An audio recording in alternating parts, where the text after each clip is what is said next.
This is the Sunjoe SPX3000 pressure washer. This does 1.76 gallons per minute and it is powered by a 14.5 amp electric motor.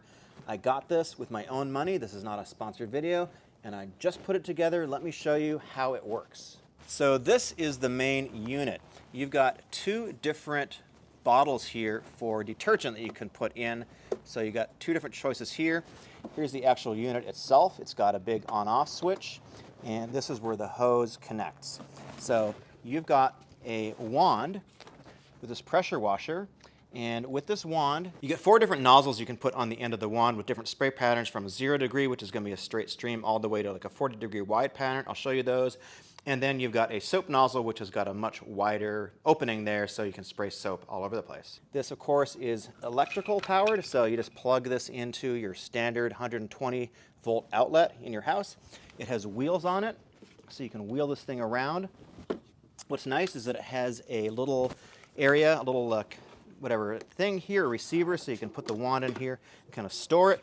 And because this hose is fairly sturdy feeling, when it's not tangled up with your electrical cord, you basically put the hose over here to store it, so it's fairly compact and you can roll it around on 2 wheels. It's about 15 pounds, so it's not super heavy. What I like about it, it is really compact, so it's easy to wheel around your house. It's not connected to anything. You don't need to attach this to a wall, which I really like. I didn't want the ones where the hose is attaching to the wall.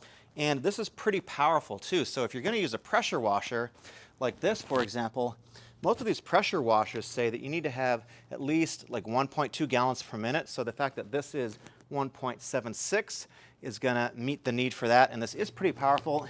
And this actually is the #1 rated pressure washer on Amazon, which is why I got it. And I can see why it's #1 rated. It's pretty high quality. I'm going to show you how to assemble it a little bit later in the video so you can see that. But all these pieces, these plastic pieces, this is really high quality plastic. This feels like it's not going to fall apart. These wheels are really sturdy. It feels like a solid unit. This feels like a pretty high quality piece. So let's go and do a little bit of cleaning. I got the water flowing into the hose. Make sure you do have water flowing into the unit. Now I'm going to turn this to the on position. It's going to make a bit of noise. Okay, and now I'm going to snap this 40-degree nozzle onto the end of this just by pulling down this ring, snapping it on like so. And now let's try our first pressure wash right on the driveway here.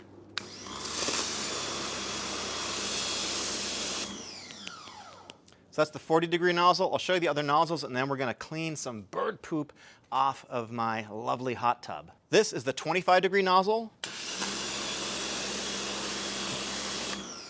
This is the 15-degree nozzle.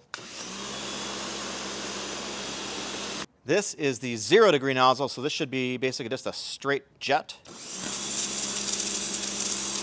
So this particular nozzle with the 0-degree is actually pretty powerful. You can probably take off paint, so be careful with this one. And at the back you have these little attachments here, so you can just pop the nozzles on like so you don't lose them. So you can see we got a bunch of bird doo-doo over here on this piece of wood by my hot tub. I've got the 25-degree nozzle. Let's give it a shot, see how it works.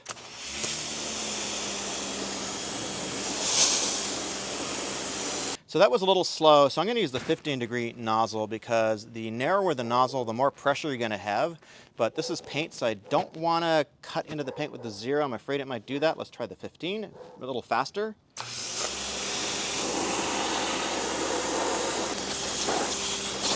The 15-degree nozzle seemed to be like the right one for paint. Again, I'm concerned about not stripping off the paint. This got off the bird doo-doo pretty quickly. Use your own judgment. So to attach this top piece, which holds your detergent containers, you slide it on, and then there's 4 screws, and you simply put these 4 screws and screw them into the back of the receiver things, and that's it. Attach the tube to the receiver. So this is where the wand, the wand protector they call it, you're gonna put the wand in here. So it's got a little tab here, and then it's got a screw here, and it's gonna fit down here with this little slot, and then you're just gonna screw it in. This is the hose holder. This has got a couple of little things like this. They're gonna slide into these grooves like so. And then there's a screw that you just screw it on tightly. I can tell you from assembling this, this is a pretty high quality piece. Like, this plastic feels like it's not gonna break. This is definitely better than the cheaper units. This feels pretty solid. To get these detergent bottles in, there's a little groove up here, there's a little notch down here, and what you do is you just pop them in, and they kind of snap into place, like so. We're gonna take the spray wand and we're gonna put it into the nozzle, like so, to screw it in. Then we're gonna take the high pressure hose and we're gonna screw it into the trigger, the handle. Then on the back of the unit, we'll take this little cap off, and we are going to connect this hose, screw it in like so. We're going to take this garden hose adapter, screw it on, and connect it to the pressure inlet. Then you take your garden hose and you can just screw this adapter on like so. Finally, we're just going to plug this into an outlet in the wall. So make sure the indicator is green. If it's not, you can hit this reset button right up here. Now it's green, now we have power. So before you turn it on, you should know that there's a safety lock here, which you could use to pop down here. So if you've got kids that you want to, not have them use it, or pets or whatever, anything, just like flip the safety lock down like that.